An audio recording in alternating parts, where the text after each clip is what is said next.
Chennai super Kings বনাম Mumbai Indians আইপিএলের El Clasico, সেটা আপনি মানুন বা না মানুন, এর আগে টুর্নামেন্টে 17টা আসর হয়েছে, তার মধ্যে এই দুইটা দল 5-5-10টা শিরোপা জিতেছে। সবচেয়ে সফল দুইটা দল যখন মুখোমুখি হবে তখন তো সেটাকে আইপিএলের এল ক্লাসিকো হিসাবে অভিহিত করাই যায়। এখন ধরুন স্পেনে লিগের প্রথম ম্যাচটাই যদি হয়ে যায় বার্সেলোনা ভার্সেস রিয়াল মাদ্রিদের, কেমন হবে? খুব একটা মনে হয় জমবে না। এইবারের আইপিএলেও এই এল ক্লাসিকোটা প্রথম ম্যাচটাই হয়ে গেল এই দুই দলের জন্য, যেই মুখোমুখি লড়াইটা ঠিক এখনো আইপিএলটা জমে উঠলে পরবর্তী পর্যায়ে গেলে হয়তো বা এটার আকর্ষণটা আরো অনেক বেশি থাকতো। সে যাই হোক, প্রথম ম্যাচে গুড স্টার্ট করাটা দুইটা দলের জন্য ইম্পর্টেন্ট ছিল, কিন্তু সেইখানটাতে স্টার্টটা ভালো হয়েছে মহেন্দ্র সিং ধোনির চেন্নাই সুপার কিংসের। তারা 5 বল হাতে রেখে 4 উইকেটে হারিয়ে দিয়েছে রোহিত শর্মার মুম্বাই ইন্ডিয়ান্সকে।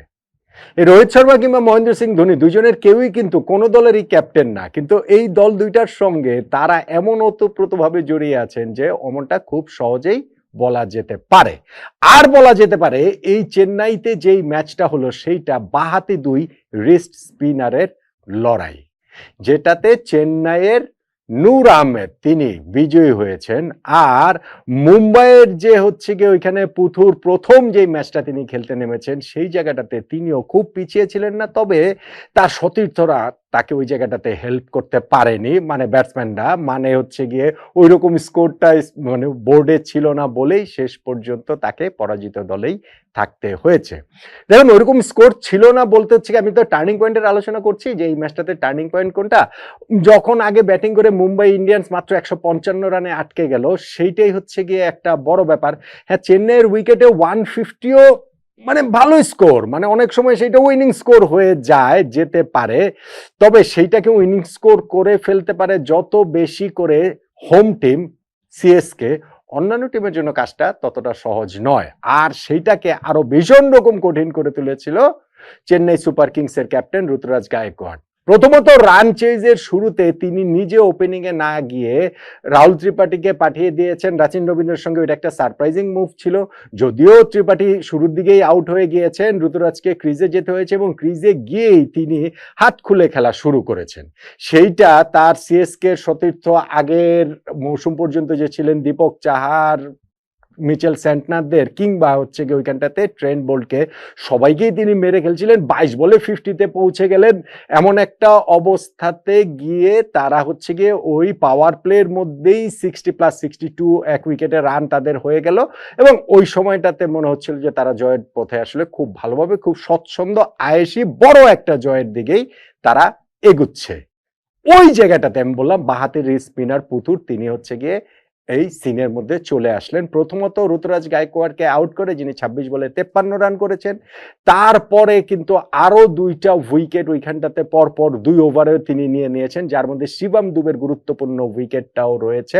আর উইল জ্যাক্সও যখন এই উইকেট শিকারের এই জায়গাটাতে যোগ দেন তখন একটুখানি অনিশ্চয়তার জায়গা তৈরি হয়েছিল যে চেন্নাই সুপার কিংস জিতবে কি জিতবে না। আমার মনে হয় সেটা না, কেননা এক প্রান্তে রাচিন রবীন্দ্র ছিলেন এবং তিনি ইনিংসটা এত সুন্দরভাবে অ্যাঙ্কর করেছেন যে কোনো একটা সময় মনে হয়নি যে ম্যাচটা সিএসকে হেরে যাবে, বরং ওই যে 19 নম্বর ওভারে একটা টেরিবল মিক্স আপে ভুল বোঝাবুঝিতে যখন রান আউট হয়ে গেলেন রবীন্দ্র জাদেজা, তখন চেন্নাইয়ের ক্রাউডের ব্যাপক একটা চিয়ার। কেন? মহেন্দ্র সিং ধোনি নামছেন না। ধোনি খুব একটা কিছু করতে পারেননি, করার প্রয়োজন পড়েননি। 2 বল গেলে তিনি 0 রানে নট আউট ছিলেন। তারপরে 20 নম্বর ওভারে ফার্স্ট বলে ছক্কা মেরে রাচিন রবীন্দ্র খেলাটা তিনি শেষ করে দিলেন। 5 বল হাতে রেখে 4 উইকেটে চেন্নাই সুপার কিংস এই মৌসুমের প্রথম ম্যাচটা জিতে গেল। এখন এই যে 155 রানে যে আটকে ফেলেছে সেই জায়গাটাতে চেন্নাইয়ের বোলাররা, তারা এইবার যে নতুন নতুন বোলার নিয়েছে বা পুরনো বোলারদের যে নতুন করে এনেছে, রবিচন্দ্রন অশ্বিনী রয়েছেন, সেই 4 বোলার মিলেই কিন্তু 9টা উইকেট নিয়েছে এবং তার মধ্যে 3 উইকেট মোহাম্মদ খলিল, সেটা খুবই গুরুত্বপূর্ণ, আর 4 উইকেট হচ্ছে গিয়ে নূর আহমেদ বাঁহাতি স্পিনার, সেটা আরো বোধহয় গুরুত্বপূর্ণ। মুম্বাই তাদের এই ম্যাচটাতে তো তারা ক্যাপ্টেন হার্দিক পান্ডিয়াকে ছাড়া খেলতে নামছে, ওই সাসপেনশনের কারণে গত সিজন থেকে সেটা ক্যারি করেছে। সো তাদের স্ট্যান্ডিং ক্যাপ্টেন ছিলেন সূর্যা কুমার যাদব। শুরুতেই প্রথম ওভারটাতেই খলিল আহমেদ তিনি আউট করে দিয়েছেন রোহিত শর্মাকে, যিনি একটা ফ্লিক করেছিলেন ওইখানটাতে হচ্ছে গিয়ে ক্যাচ দিয়ে তিনি আউট হয়ে গেলেন। এবং এই যে শুরুতে একটা ধাক্কা, তারপরের ওভারটাতে তিনি রিকলটনের উইকেটটাও খলিল আহমেদ তুলে নিলেন, আর উইল জ্যাক্সকে বোলিংয়ে এসে প্রথম ওভারটাতে তুলে নিলেন হচ্ছে গিয়ে রবিচন্দ্রন অশ্বিন। বেশ অনেকদিন পর, আমার মনে হয় 10 বছর পর বোধহয় চেন্নাইয়ের ডেরায় ফিরলেন এই অশ্বিন, এবং ফিরে প্রথম ওভারটাতেই তিনিও একটা উইকেট তুলে নিলেন। ফলে ওই জায়গাটাতেই কিন্তু ওই পাওয়ার প্লেতে 3টা উইকেট, কত 36 রানে 3 উইকেট তারা তুলে নিয়েছিল, সেইখানটাতেই অনেক বেশি হচ্ছে গিয়ে ম্যাচের শুরুতেই নিয়ন্ত্রণটা চেন্নাই সুপার কিংস নিয়ে নেয়। হ্যাঁ, এইটা টার্ন অ্যারাউন্ড করার অবশ্যই সামর্থ্য এই মুম্বাই ইন্ডিয়ান্সের ব্যাটিং লাইন আপের রয়েছে, সূর্যা কুমার যাদবের রয়েছে, তিলক ভার্মা রয়েছে, কিন্তু ওইখানটাতে আবার নূর আহমেদ ইকুয়েশনে চলে আসেন। 10 ওভারের শেষে তাদের স্কোর মুম্বাইয়ের ছিল 3 উইকেটে 82, এবং সূর্যা কুমার যাদব তিনি 1 রানের সময় ক্যাচ দিতে দিতে, একদম রোহিত শর্মার মতো ক্যাচ দিতে দিতে একটুর জন্য বেঁচে গিয়েছেন, দুবের একটু সামনে বলটা পড়েছিল। আর জাস্ট ওই আগের ওভারটা 10th ওভারটাতে অশ্বিন একটা কটেন বল চান্স মিস করেছিলেন, কিন্তু নূর আহমেদকে যখন 11 নম্বর ওভারে আবার বোলিংয়ে ফিরিয়ে নিয়ে আসলেন ঋতুরাজ গায়কোয়াড়, তিনি এসেই দুর্দান্ত 2টা ওভার যে করলেন, ঋতুরাজ গায়কোয়াড়কে তিনি আউট করলেন। এই ব্রেক থ্রুটা তিনি ঋতুরাজ গায়কোয়াড়কে তো না, তিনি তো এই জায়গাটাতে হচ্ছে গিয়ে কি বলে চলে যায় সূর্যা কুমার যাদবকে আউট করে ব্রেক থ্রুটা তিনি দিলেন, এবং নেক্সট ওভারে গিয়ে তিনি আরো 2টা উইকেটও ওই জায়গাটাতে তুলে নিয়েছেন। তার মধ্যে হচ্ছে গিয়ে ওইখানটাতে তিলক ভার্মার উইকেটটাও আসলে ওইখানটাতে রয়েছে, এবং তিনিও হচ্ছে গিয়ে দ্রুতই তাড়াতাড়ি আউট হয়ে গেছেন। আবার যখন তিনি বোলিং এ ফিরেছেন, নামান ধীরের উইকেটটাও তিনি তুলে নিয়েছেন, আর রবিন মিন্সের উইকেট ছিল। ফলে ওই জায়গাটা থেকে আর মুম্বাই ইন্ডিয়ান্সের রিকভার করা সম্ভব হয়নি।